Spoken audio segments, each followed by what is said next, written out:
పట్టణాల్లో ఇన్ఫ్రాస్ట్రక్చర్ మొత్తాన్ని కూడా త్రిబుల్ పి పద్ధతి మీద ప్రైవేటు వాళ్ళకి ఇవ్వాలని నిర్ణయం తీసుకున్నారు. దీనివల్ల ప్రజల మీద భారాలు పడటం తప్పితే వేరే ఉపయోగం 1% కూడా లేదు. కారణం ఏంటంటే మంచినీళ్లు ప్రైవేటు, కరెంటు ప్రైవేటు, అన్ని ప్రైవేటు కింద ఇచ్చేస్తే ఇంకా మీ ప్రభుత్వం చేసేది ఏంటంటే అసలు మీ బాధ్యత ఏంటి?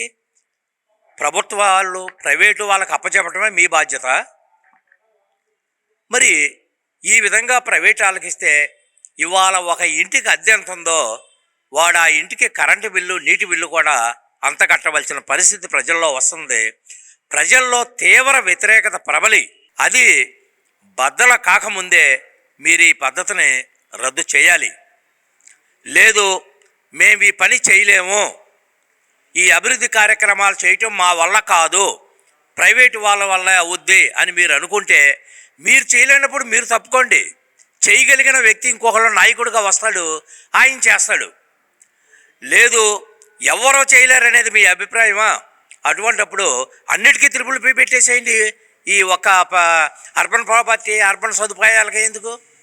సీఎం పదవికి త్రిబుల్ పి పెట్టేయండి, మినిస్టర్లకు త్రిబుల్ పి పెట్టండి, ఎమ్మెల్యేలకి, మేయర్కి, కార్పొరేటర్లకి, పంచాయతీలకి అందరికీ కూడా ఏలం పాట పెట్టేయండి, టెండర్లు పిలవండి. ఎవరు ఎక్కువ డబ్బులు ఇచ్చి కొనుక్కుంటే ఆ పదవి వాళ్ళకే వస్తుంది. మరి మీరుండి కూడా మాకు అధికారాలే కావాలి, మేము బాధ్యతలు మాకేమీ వద్దు అనే లెక్క అయితే మీరు కూడా మాకు వద్దు అని మేము తెలియజేస్తున్నాం. మరి 100 సంవత్సరాల్లో రాని మెడికల్ కాలేజీలు గత 5 సంవత్సరాల్లో మన రాష్ట్రానికి 17 మెడికల్ కాలేజీలు మనకు వచ్చినాయి.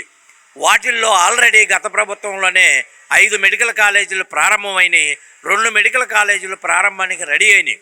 ఇంకా మిగిలిన 10 మెడికల్ కాలేజీలు కూటమి ప్రభుత్వం వచ్చిన తర్వాత వాటిని త్రిబుల్ పి మీద ఇస్తామంటున్నారు. మీకు నిజంగా గనక సంపద క్రియేట్ చేయాలని గనక ఉన్నట్లయితే ఇప్పుడు 1300 ఎకరాలు అమ్ముతామంటున్నారు. అమ్మమాకండి. 1300 ఎకరాలు అమ్మితే మీరు సంపదను నాశనం చేస్తున్నారు, కానీ సంపదను ఎక్కడ సృష్టిస్తున్నారు?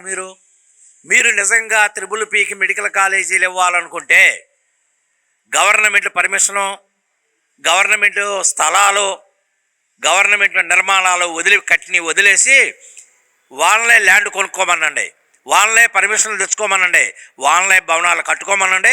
అప్పుడు వాళ్ళకు పర్మిషన్ ఉండదు, దాంట్లో తప్పులేదు.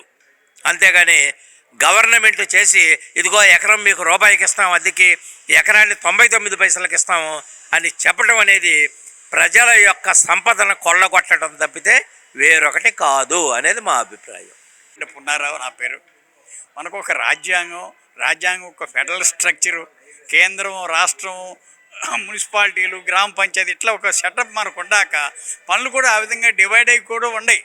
ఇవన్నీ మీరు ప్రైవేటైజ్ చేసేసేస్తే ఇక అప్పుడు ఈ సంస్థ అంతా, ఈ స్ట్రక్చర్ అంతా ఎందుకు? ఫెడరల్ స్ట్రక్చర్ మొత్తాన్ని నాశనం చేసి పారేసేసి ప్రైవేట్కి అమ్మేసేస్తే మీరెందుకు ఉన్నట్టు? అక్కడ ప్రజలకి పన్నులు కట్టాలి, రెండో పక్క మళ్ళీ ఈ ప్రైవేట్కి అప్పచెప్తే ఇవన్నీ మళ్ళీ ప్రైవేట్ కొనుక్కోవాలంటే ఏ విధంగా సాధ్యం అవుతుంది? ప్రజలు ఎందుకు ఇంత ఇబ్బంది పెడుతున్నారు? ప్రజలు మిమ్మల్ని ఎన్నుకుంది దీనికోసమేనా?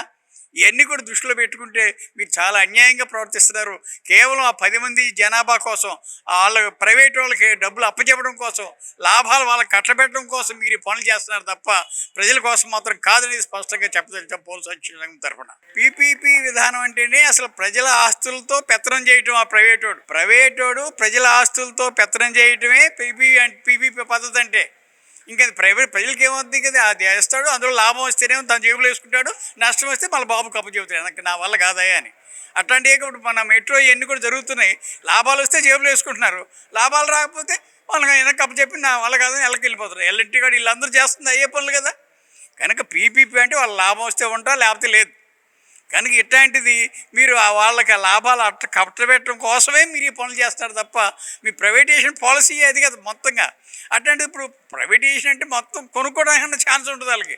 ఈ పీపీపీ దాంట్లో వాళ్ళు డబ్బులు పెట్టక్కర్లేదు, లాభం జాబులు వేసుకుంటారు. కనుక ఇది చాలా దుర్మార్గమైన పద్ధతి.